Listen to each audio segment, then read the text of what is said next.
그런 생각이 생겼습니다. 그러다가 이렇게 또 기계를 가만 뒀는데도 이렇게 또 고장이 나는 게 예배를 여러 가지로 예배를 하게 되면 기도가 필요한 것 같습니다. 그렇지만 집중해서 은혜를 나누시기를 바라고 또 저장된 것도 유튜브에 업로드할 테니까 그거를 나눠서 좀 은혜를 나누시도록 하시면 좋겠습니다. 야곱이 사랑하는 아내 라헬을 통해서 낳은 아들 요셉이 17세에 꿈을 꿨습니다. 두 가지 꿈을 꿨는데 밭에서 곡식단을 묶는데 요셉의 곡식단을 둘러서서 형들의 곡식단이 절을 했어요. 그걸 꿈을 꿨어요. 또 얼마 있다가 다시 꿈을 꿨는데 해와 달과 11별이 요셉에게 절을 하는 꿈을 꿨습니다. 이 얘기를 했다가 요셉은 형들이 시샘을 받아서 애굽의 노예로 팔려가게 됐습니다.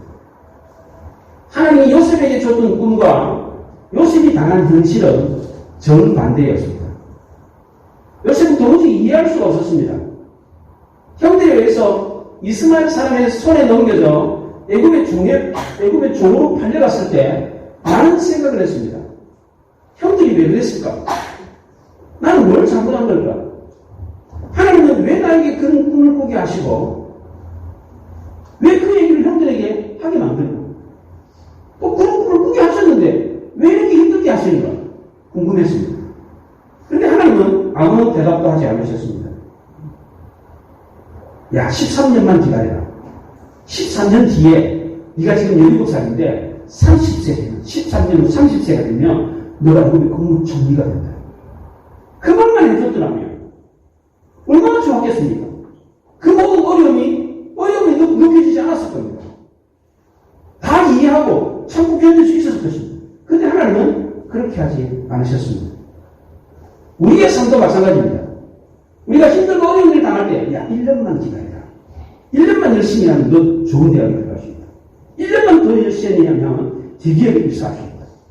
1년만 더 기다리면 너 좋은 사람 만나가지고 결혼할 수 있다. 집 살 수 있다. 사업 성공할 수 있다. 이런 얘기를 해주면 그 1년이 하루같이 지나가는 거예요, 그냥.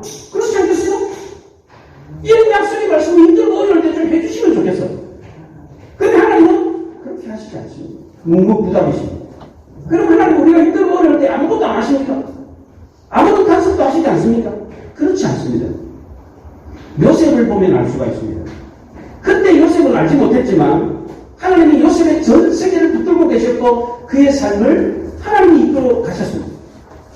만약 하나님이 아무런 간섭도 하지 않고 아무런 도움도 주지 않았다면 우리가 하나님을 믿어야 될 이유가 뭐가 있습니까? 그건 하나님께 기도를 하는 게 무슨 소용이 있겠어요? 그 하나님께 예배를 왜 드려요, 우리가? 그렇잖아요? 우리가 힘들고 어려울 때에 하나님은 침묵하고 계신 것 같지만 사실은 그렇지 않습니다. 하나님은 분명하게 우리 삶에 개입하십니다. 오늘 본문에 요셉의 삶을 보면 알 수가 있습니다. 또 우리의 삶을 뒤돌아봐도 그걸 알 수가 있습니다. 물론 힘들고 어려울 그 당시에는 그걸 잘 모릅니다. 그러나 시간이 조금만 지나고 보면 뒤를 돌아보면 하나님이 개입한 흔적이 선명하게 보입니다. 제 같은 경우는 제가 대학에 들어가게 된 상황을 뒤돌아보면 야, 내가 어떻게 그렇게 그 짧은 기간에 그렇게 공부를 해가지고 그렇게 그 대학을 들어갈 수 있었을까? 뒤를 돌아보면 야, 하나님이 도우셨네요. 확실하게 알 수가 있어요. 네. 제가 성진교회 부임한 것도 마찬가지예요. 제가 다른 곳에 갈 수 있는 기회가 여러 번 있었거든요. 근데 거기 다른 분들이 갔어. 나중에 보니까 거기 안 가길 처음 없다니. 네. 하나님이 이유가 있었더라고요. 그걸 돌아보면 하나님이 제 삶에 개입을 했어요. 예. 여러분은 안 그렇습니까? 여러분의 삶을 한번 뒤돌아보십시오. 근데 내가 그게 그렇게 한 게 다 이유가 있었구나. 하나님이 개입하셨구나. 그걸 알 수가 있습니다. 이렇게 하나님이 개입하시고 인도하신다는 것을 믿지 못하는 사람은 어려운 일 당할 때 어떡합니까? 물론 견딜만 할 때는 이를 깎게 물고 견딥니다. 그런데 견딜 수 없는 일을 만나면 어떡합니까? 자포자기합니다. 좌절할 수밖에 없습니다. 자기 힘만 의지했는데 더 이상 의지할 대상이 없으니까 그냥 무너질 수밖에 없는 겁니다. 그러나 우리는 그렇지 않습니다. 이를 악물고 견디는 나보다는 하나님을 더 많이 의지합니다. 지금 본문을 통해서 하나님은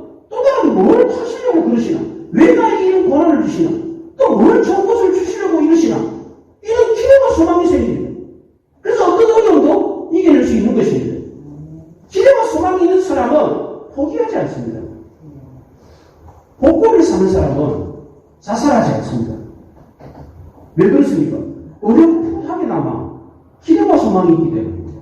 물론 그 기대가 금방 물거품이 되는 경우가 많지만 물거품이 되기 전까지는 신앙을 포기하지 않습니다. 그 로또 복권 사놓고 그거 확인 안 하고 죽는 사람 없습니다. 예. 아니 내가 죽었는데 그거 당첨되면 어떡해? 얼마나 억울해? 그래서 로또 복권 한 사람은 그거 확인하기 전까지 죽지 않습니다. 예. 왜냐하면 희망이 있기 때문입니다. 요셉에게도 이런 희망이 있었습니다. 그러나 요셉이 가지고 있었던 희망은 그런 로또 복권과 같은 막연한 기대, 막연한 희망이 아니었습니다. 너무나도 분명하고 확실한 기대와 소망이었습니다. 왜냐하면 그가 꾸었던 꿈은 한여름밤에 개꿈이 아니었기 때문입니다. 그의 아버지 야곱도 요셉의 꿈을 간직하고 있었습니다. 당사자인 요셉도 자기 꿈을 간직하고 살았습니다. 그런데 그의 현실은 그의 꿈과는 정반대였습니다. 꿈을 통해서 들려줬던 하나님의 말씀은 소화가 안 되는 말씀이었습니다. 이해가 안 됐습니다. 받아들일 수 없는 말씀이었습니다. 왜냐하면 현실이 더더욱 아닌 방향으로 흘러가고 있었기 때문입니다. 어느 날 갑자기 사랑받는 아버지의 아들에서 무시받고 천대받는 노예가 되어버렸습니다. 그럼에도 불구하고 요셉은 꿈을 잃지 않았습니다. 하나님이 내게 꿈을 주셨고 그 꿈을 이루게 하신다 라고 하는 기대를 잊어버리지 않았습니다. 이게 바로 요셉이 다른 노예들과 달랐던 장점이었습니다. 하루날 애굽의 바로왕의 친위대장 보디발이 노예 시장에 나갔습니다. 노예를 살려고. 이 보디발이 뭘 받겠어요? 노예를 딱 보고 뭘 보고 고르는 거예요? 물론 그 채무를 받겠죠. 그리고 골랐을 때 뭘 보고 고릅니까? 얼굴과 눈빛을 봤습니다. 얼굴은 뻘의 꼴이라는 뜻입니다. 얼굴에는 그 사람의 정신이 담겨 있습니다. 얼굴로는 그 사람의 정신을 알 수가 있어요. 눈은 마음의 창이라고 합니다. 창문을 통해서 집의 내면을 볼 수 있는 것처럼 눈을 통해서 그 사람의 마음을 볼 수가 있습니다. 요셉의 눈은 반짝반짝거리고 있었습니다.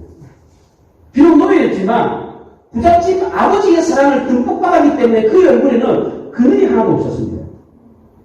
비록 옷은 누더기 옷을, 노예 옷을 입고 있었지만 그의 눈빛은 기대와 소망으로 가득 찼습니다. 꿈이 가득한 눈빛이었습니다.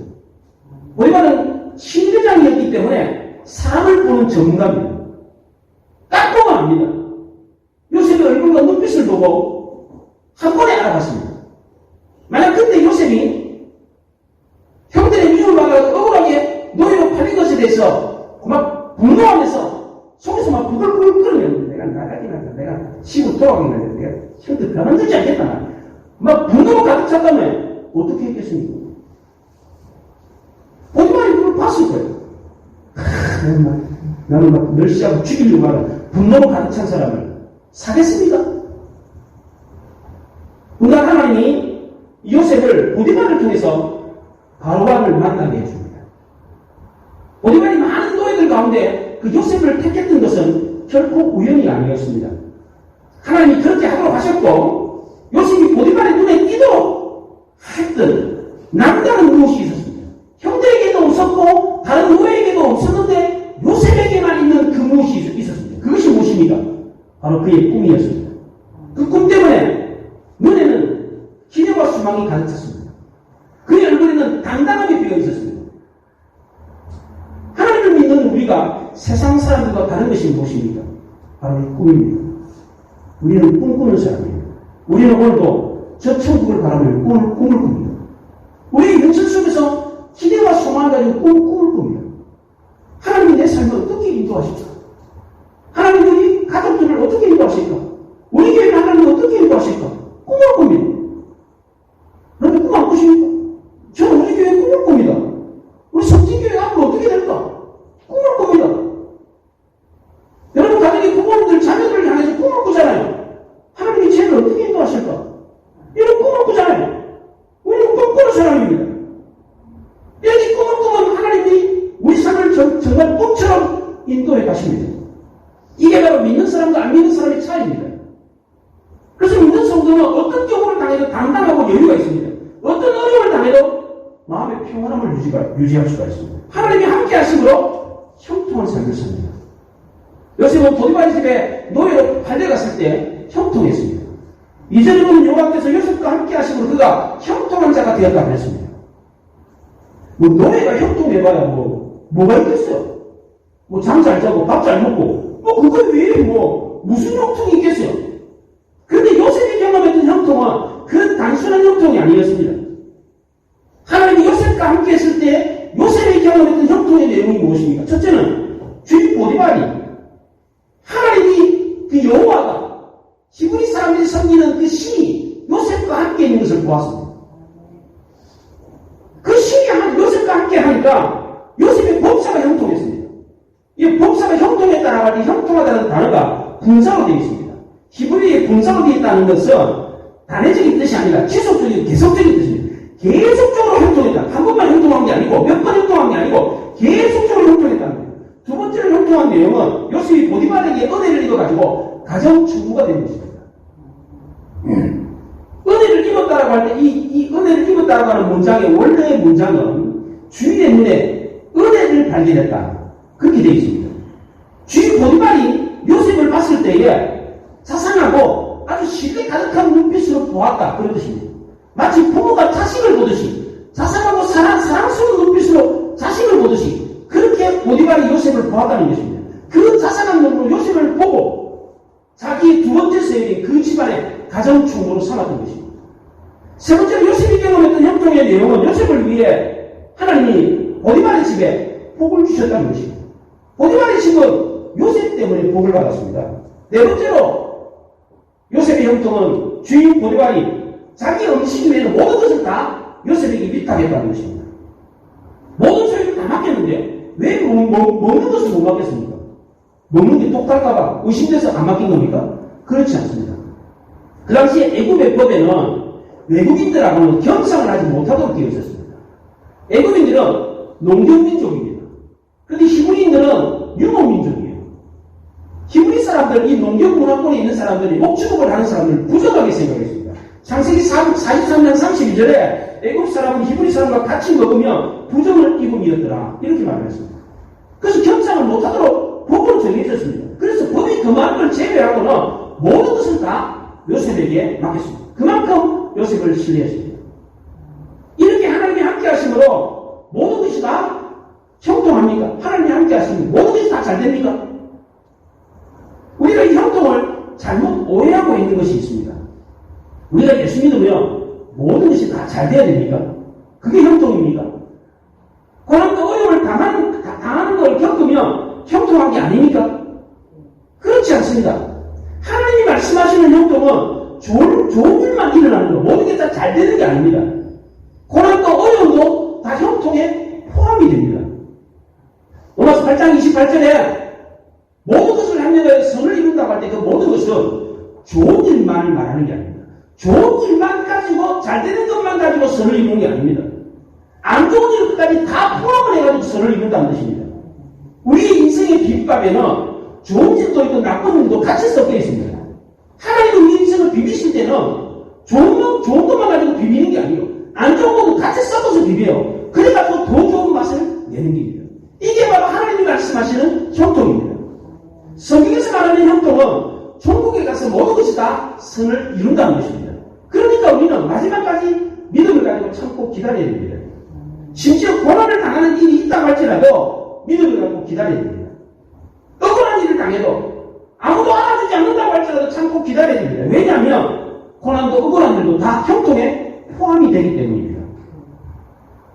보디발의 아내가 요셉을 모함해가지고 요셉이 감옥에 가게 된 것도 형통이었습니다. 형통의 과정이었습니다. 실제 그 후에 그의 주인의 아내가 요셉에게 눈짓하다가 동침하기를 청하니 그랬습니다. 그 후라는 말은 언제입니까? 형통하고 난 뒤입니다.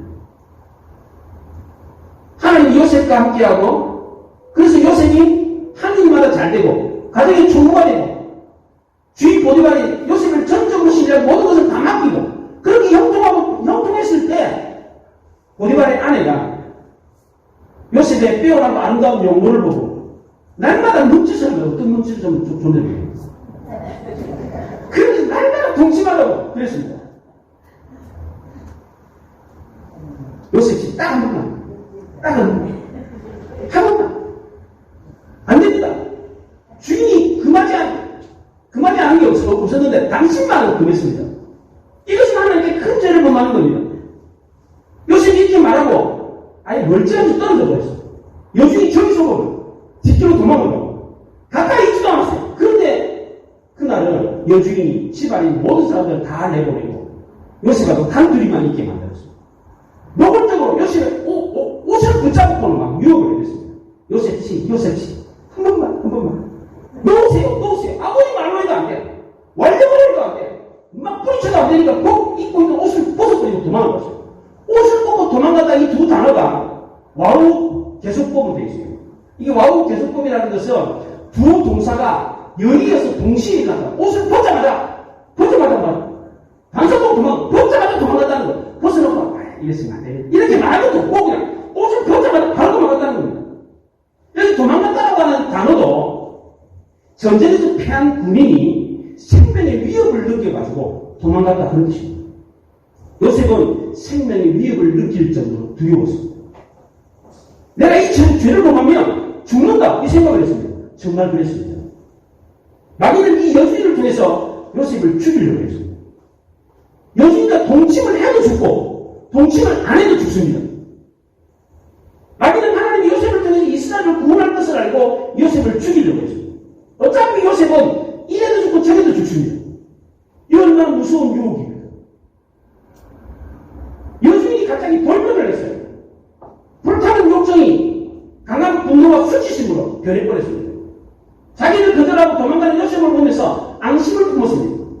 여자가 한을 품으면 5개월에도 서리가 내린다고 하잖아요. 여자가 원한을 품으면 무서워요. 집안 사람들을 다 불러 모아가지고 주인이 히브리 사람을 통해 우리를 실용했다. 이놈이 나랑 동침하려고 왔는데 내가 소리를 지르니까 옷을 벗어놓고 도망갔다. 증인을 확보하기 위해서 고래고래 과음을 질렀어요.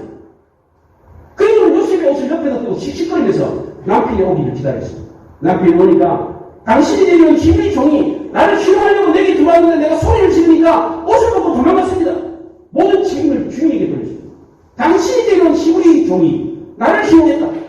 나가 동침하려고 들어왔는데 내가 소리치니까 옷을 벗어놓고 도망갔다. 봐라 이웃이다. 증인까지 동원하면서 거짓말을 했어요. 보디발은 부인의 말을 듣고 심히 화가 났습니다. 그 당시 애굽의 법에는 가는 자에게는 1000대의 매를 때려도 되어 있습니다. 매를 1000대 때렸습니다. 매 1000대 때리면 사람 죽습니다. 우리나라 군장 100대 맞으면 죽습니다. 사람. 예. 40에 하나 감한 매가 성경에 나옵니다. 그게 죽기 바로 직전에 멈추는 겁니다. 그 죽이는 겁니다. 특히 기부인에게 노예가 이런 죄를 저질렀다. 그럼 그 즉시에서 사형에 처하도록 되어 있었습니다. 그런데 다행히 요셉은 죽지 않고 살았습니다.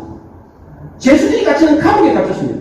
반드시 죽어야 될 사람이 죽지 않고 살아나는 거, 이게 얼마나 놀라운 일입니까? 이게 얼마나 놀라운 형통입니까? 하나님 이처럼 억울하고 답답한 일을 통해서도 요셉의 삶을 형통케 하셨습니다. 여주인이 증인까지 대동해가지고 남편을 속이려고 했는데 남편 보디발은 속지를 않았습니다. 이 보디발이 누굽니까? 바로왕의 친위대장입니다. 지금으로 말하면 경호실장입니다. 그 당시에는 왕을 죽이려고 하는 위협이 도사리고 있는 상황에서 이 친위대장은 눈치가 굉장히 빠른 사람입니다. 딱 보면 알아. 얼마나 딱 봐도 저 사람이 무슨 마음을 품고 있는지 알아요. 이런 사람이에요. 이 사람은 눈치 구단입니다. 평소에 자기 아내가 요셉을 보는 분이 어떠했는지 다 알고 있었어요. 날마다 요셉을 볼 때마다 눈짓을 하면서 동침하라고 그랬는데 그 남편이 그거 몰랐겠어요? 그 아내의 눈속에서 요셉을 보는 그 큰 눈빛. 여자들이 다른 문헌에는 이 보디발의 아내가 요셉 때문에 산사병이 그랬대요. 그러니까 친구를 불러가지고 내가 저 요셉이라는 종 때문에 지금 산사병이 어떻게 좋겠네요. 그냥 뭐 데리고 자면 되지 왜 그걸 가지고 그러냐고 친구들이 불렀어요. 근데 친구들이 과일을 깎다가 이 칼로 과일 깎 요셉을 보는 순간 모든 친구들이 다 입을 떡 벌리고 과일 깎는 손을 비비는 것도 모를 정도로 그렇게 어려 빠졌다 그런 내용이 있습니다. 네. 그런 정도로 요셉이 아름답고 준수했습니다. 그렇게 그냥 산사병이 걸린 거예요. 이걸 보디발이 몰랐겠어요? 알았어요. 알면서도 다 모르는 죄 줬습니다. 게다가 평소에 요셉의 사람 됨됨이를 알았기 때문에 대충 누구 말이 맞는지 알았어요. 대충 알았어요. 히브리 사람들이 섬기는 여호와라는 신이 요셉과 함께하는 걸 보았어요. 그리고 요셉 역시도 그 신과 함께해서 요셉이 모두 하는 일마다 형통하는 걸 보았습니다. 그래서 바디바는 자기의 모든 소유를 다 요셉에게 맡길 정도로 요셉을 신임했습니다. 그렇게 의심 많은 보디발이 친위대장이 요셉을 신임했던 것은 그만한 이유가 있었던 것입니다. 요셉에게는 다른 종들과 다른 특별한 무엇이 있었습니다. 일반적으로 종들은 주인이 시키는 일만 합니다. 주인이 볼 때서는 잘합니다. 누가 이거 아웅하듯이 합니다. 주인이 안 보면 일을 대충 합니다. 그리고 일을 해도 자기 일처럼 안 합니다. 남의 일처럼 합니다. 그런데 요셉은 그렇지 않았습니다. 주인이 보든 말든 관계가 없었습니다. 왜냐하면 요셉은 사람 앞에서 일하는 게 아니라 하나님 앞에서 일을 했기 때문에 늘 하나님이 나를 지켜보고 있다. 이런 생각을 갖고 있었습니다. 그래서 주인이 시키는 일뿐 아니라 시키지 않는 일까지 자기 일처럼 충성을 다하면서 성실하고 정직했습니다. 요셉은 누구 눈치를 살피는 그런 사람이 아니었습니다. 매사에 누구에게나 충성스럽고 정직한 사람이었습니다. 이걸 알았기 때문에 보디발은 아내의 말을 믿고 판단하지 않았습니다. 또 결정적으로 요셉이 아무런 변명을 하지 않는 걸 보면서 확실히 알았습니다. 성경에 요셉이 자기 변호를 했다는 내용이 전혀 나오지 않습니다. 애국의 국무총리가 됩니다. 2년 후에. 그럼 변명할 것도 하잖아요. 불러가지고 야 보디발 이리 와. 그 와이프 데려가. 너 그때 왜 그랬어? 말할 만도 하잖아요. 저 같으면 할 것 같아.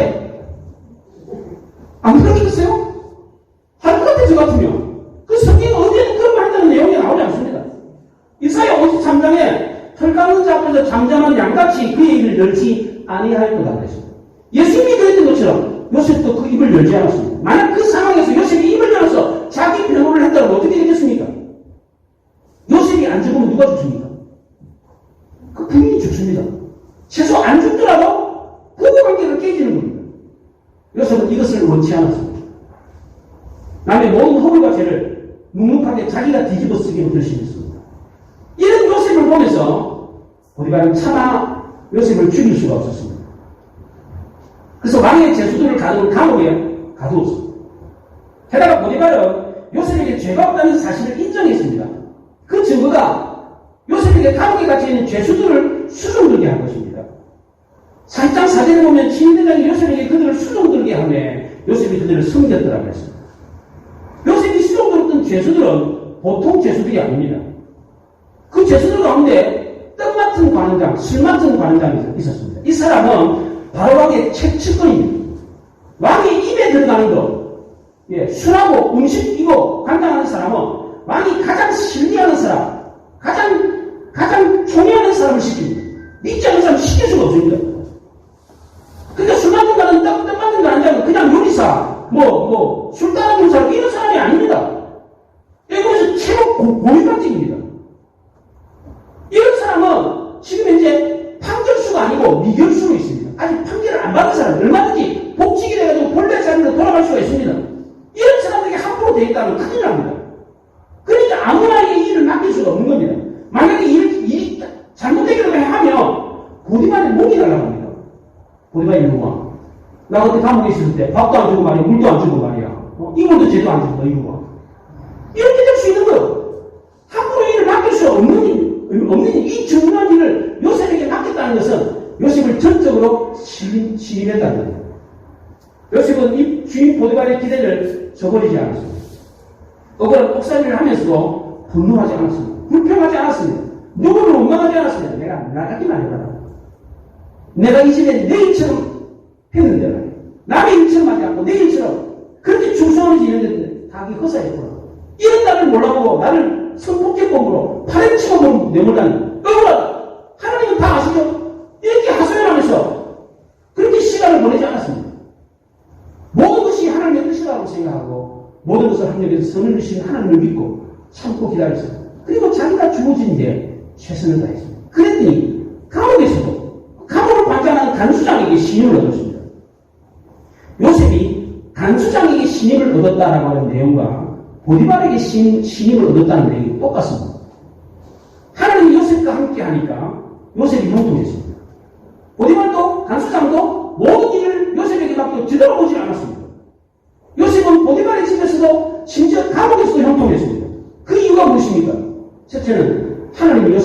함께 있었기 때문입니다. 이제 여호와께서 요셉과 함께 하신 것. 23절 이는 여호와께 요셉과 함께 하시니라고 했습니다. 우리 믿는 성도가 형통한 비결이 무엇입니까? 물질이 많기 때문입니까? 권력이 있기 때문입니까? 그렇지 않습니다. 하나님이 함께 하시기 때문에 형통한 것입니다. 두 번째로 요셉이 형통했던 이유는 요셉 역시도 하나님과 함께 했기 때문입니다. 마태복음 28장 20절에서 마지막 절에서 내가 세상 끝날까지 너희와 항상 함께 있으리라고 했습니다. 마태는 복음서 청중들에게 하나님이 세상 끝날까지 우리와 함께 있을 거다 그렇게 말했습니다. 우리 믿는 성도들에게 하나님께 함께한다 약속을 했습니다. 예수를 믿으면 하나님은 누구와 다 함께 하십니다. 근데 문제는 우리가 하나님과 함께 하느냐는 것입니다. 이스라엘 백성이 광야 40년 동안 지낼 때에 하나님의 인재를 상징하는 구름 기둥이 이스라엘 백성들 위해 40년 동안 하루도 빠짐없이 계속해서 머물러 있었습니다. 매 순간마다 하나님이 이스라엘과 함께 있었습니다. 그런데 이스라엘은 어떠했습니까? 하나님과 함께 있었습니까? 그렇지 않습니다. 늘 하나님을 배반하고 거역하고 수많은 고초를 겪었습니다. 약속하신 가나안 땅에 들어가지도 못했습니다. 광야에서의 이스라엘 백성들의 삶을 형통하지 못했습니다. 무엇이 문제입니까? 하나님이 함께하지 않으셔서 그렇습니까? 그렇지 않습니다. 이스라엘 백성들이 하나님과 함께하지 않았기 때문에. 오늘 우리 삶도 마찬가지입니다. 왜 우리 삶은 형통하지 않습니까? 우리가 하나님과 함께하지 않기 때문에. 예수를 믿으면 그 모든 사람과 하나님을 함께하십니다. 근데 문제는 우리가 하나님과 함께하지 않는다는 것이죠. 그러나 요셉은 하나님이 자기와 함께 하신다는 것을 알고 요셉 역시도 하나님과 함께 했습니다. 9절에 보면 그런즉 내가 어찌하여 이 큰 하늘에 하나님께 죄를 지으리오 그랬습니다. 하나님이 요셉과 함께 한 것을 알고 요셉 역시도 하나님과 함께해서 죄를 안 지으려고 노력했습니다. 우리 역시도 요셉처럼 하나님 늘 내 곁에 있다. 나와 함께 하신다라는 사실을 알고 하나님과 동행하면 형통하지 않을래야 형통하지 않을 수가 없어요. 이런 사람은 함부로 죄를 못 짓습니다. 거짓말을 못해요. 늘 정직하고 성실할 수밖에 없습니다. 하나님이 늘 지켜보고 있는데 어떻게 감히 거짓말을 합니까? 어떻게 감히 일어날 때 얼른 뚝딱 대충할 수 있겠습니까? 그래서 매사에 철저하게 성실하게 정직하게 일을 하기 때문에 형통할 수밖에 없는 것입니다. 세 번째로 요셉이 형통했던 이유는 가는 곳마다 하는 일마다 최선을 다했기 때문입니다. 오랜만에 집에 팔려갔던 요셉의 나이가 17세였습니다. 고등학교 2학년 정도. 그리고 요셉이 28세에 모함을 당해가지고 감옥에 가서 2년 동안 복역을 하고 30세에 총리가 됩니다. 17세에서 28세까지 보디발의 집에서 노예 일을 했습니다. 그리고 그가 거기에서 가정총무가 되었습니다. 애국 말도 못하는 히브리 소년이 어떻게 그렇게 급속 승진을 할 수 있었겠습니까? 주인 보디발에 갔을 때 히브리인들이 섬기는 신이 요셉과 함께하는 걸 보았기 때문에 요셉 역시도 그 하나님과 함께해서 요셉이 하는 일마다 형통하는 것을 보았기 때문입니다. 또 하나 이유는 요셉이 하는 일마다 최선을 다했기 때문입니다. 성실이 재능을 이긴다라는 말이 있습니다. 반짝이는 재능은 꾸준한 성실 앞에 무릎을 꿇게 되어 있습니다. 처음에는 재능이 성실을 이깁니다. 능력 있는 사람이 다 인정받습니다. 처음에. 근데 시간이 갈수록 성실이 재능을 이깁니다. 재능이 좀 부족할 때에 성실로 그것을 메꾸는 사람이 있습니다. 저는 이런 사람이 더 좋습니다. 저만 그렇습니까? 여러분의 공동체도 마찬가지입니다. 직장에서도 마찬가지입니다. 이게 바로 인생을 승리하는 비결입니다.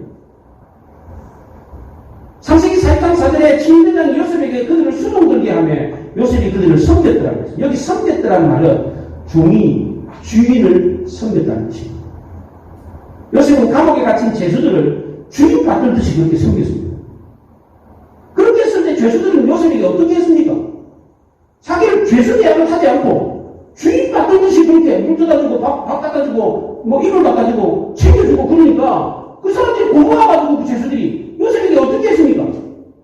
줄 거는 없고 뭐 돈을 가지고 오고 뭐 이런 걸 없으니까 줄 거는 없고 자기가 가지고 있는 지식들을 주는 거예요. 요셉이 감옥에 갇힌 지 2년 이후에 바로왕이 꿈을 해석해서 애굽의 국무총리가 됩니다. 상식적으로 있을 법한 일입니까? 애굽의 노예가 어느 날 갑자기 애굽의 2인자 국무총리가 됐습니다. 이게 가능한 일입니까? 인류 역사에 다른 나라에 이런 게 있습니까? 거지였던 사람이, 죄수였던 사람이, 노예였던 사람이 갑자기 총리가 됐니? 우리나라 역사에 그런 예가 있습니까? 없습니다. 천부당 만부당한 일입니다. 사회에도 맞지 않고 어림도 없는 일입니다. 그런데 이게 어떻게 성경에 나와 있습니까? 이 꾸미는 이야기입니까? 그렇지 않습니다. 얼마든지 가능한 실화입니다. 왜 가능했습니까? 요셉은 감옥에 갇혔을 때 콩밥이를 먹고 세워라 내오라 그렇게 시간을 보내지 않았습니다. 요셉이 갇혀 있었던 감옥은 정치범 수용소였습니다. 특별히 안에 측근들이 갇혀 있는 감옥이었습니다. 이들은 애굽의 경제, 사회, 문화, 종교, 예술 모든 분야의 최고 전문가들이었습니다. 요셉은 이런 사람들 마치 주님받던 듯이 깍듯하게 섬겼습니다. 그랬을 때 이 사람들이 자기들이 갖고 있는 정치, 경제, 사회, 문화, 종교, 문화, 이런 언어, 이런 것들을 다 가르쳐줬습니다. 그러기에 요셉은 한 분야의 전문가가 아니라 모든 분야를 아우르며 통찰력을 가진 최고의 전문가가 될 수 있었던 것입니다. 이해는 위에 요셉이 바로왕의 꿈을 해석하면서 말을 했는데 바로는 요셉의 말을 듣고 입이 떡 벌어졌습니다. 그렇게 똑똑한 사람을 본 적이 없어요. 꿈을 해석하면서 공부를 조장하는 방법, 언제 얼만큼 조장해, 누구를 시켜야 되고, 어떻게 해야 되고, 이걸 이야기를 하는데, 이 사람만큼 똑똑한 사람을 본 일이 없어요. 입이 딱 벌어졌어요. 그 자리에서 바로 요셉을 그냥 애굽의 국무총리로 세웠어요. 바로 보고 시켜보고 시킨 게 아닙니다. 그 자리에서 바로 애굽의 국무총리로 세웠습니다. 마치 다니엘이 박사들아 모든 박사들보다 10배나 더 똑똑했던 것처럼 요셉도 역시 마찬가지였습니다. 이런 요셉을 보고 바로는 하나님을 발견했습니다. 하나님을 찬양했습니다. 바로도 역시 마찬가지입니다. 그런 요셉을 보면서 하나님을 보았습니다. 요셉은 하나님을 나타내주는 도구였습니다. 우리는 이 요셉을 통해서 예수 그리스도의 모습을 볼 수가 있습니다. 요셉은 아무도 믿어주지 않았을 때 분노하지 않았습니다. 예수님도 마찬가지였습니다. 자기가 하나님의 아들이라고 그랬는데 아무도 안 믿었어요. 미쳤다고 했어요. 정신병자라고 그랬어요. 이때 예수님은 누구도 원망하지 않았습니다. 분노하지 않았습니다. 요셉도 마찬가지였고요. 요셉은 억울한 일을 당했을 때 자기 변호를 하지 않았습니다. 예수님도 마찬가지입니다. 억울한 일을 당했을 때 철깎는 자 앞에서 잠잠한 양처럼 그렇게 입을 열지 않았습니다. 요셉은 자기 변호를 하기보다는 남을 위해서 남의 죄를 대신 져줬습니다. 예수님도 마찬가지입니다. 우리 죄를 대신해서 우리 죄를 대신 지셨습니다. 요셉은 가장 사랑받는 부잣집 아들이었음에도 불구하고 주인을 섬기는 종인이었습니다. 예수님도 하나님 아버지 하나님의 아들임에도 불구하고 모든 사람의 종이었습니다. 이것이 바로 예수님의 십자가에서의 승리입니다. 이게 바로 요셉이 세상에서 승리했던 비결입니다. 이게 바로 진짜 형통한 것입니다. 힘들고 어려운 일도 좋은 일과 함께 어우러져서 선을 이루는 것, 이게 바로 진짜 형통입니다. 잘 되는 것만 잘 되는 일만 잘 되는 게 형통이 아니에요. 못 되는 일 가운데서 억울한 일, 답답한 일 가운데서 형통하는 것, 그게 진짜 형통인 것입니다. 요셉이 애굽에 내려갔을 때 좋은 주인 보디발을 만나는 게 형통이었어요. 감옥에 갔을 때 자기를 알아주는 간수를 만난 것도 형통이었어요. 그러므로 우리는 아무도 믿어주지 않는다고 할 때도 분노하지 아니하고 억울한 일을 당해도 하늘에서 선을 이룬 하나님을 믿고 참고 기다리고 남을 위해 대신 짐을 져주고 겸손하게 주변 사람들을 위해서 그 주변 사람들을 주인처럼 섬기는 종이 되어야 합니다. 이렇게 하면 우리도 요셉처럼 하나님을 나타내는 도구가 될 수 있습니다. 이렇게 함으로 우리도 요셉처럼 예수님처럼 고난도 행복도 함께 공유해서 선을 이루는 승리한 인생, 진짜 형통한 인생을 살 수 있기를 바랍니다. 기도합니다.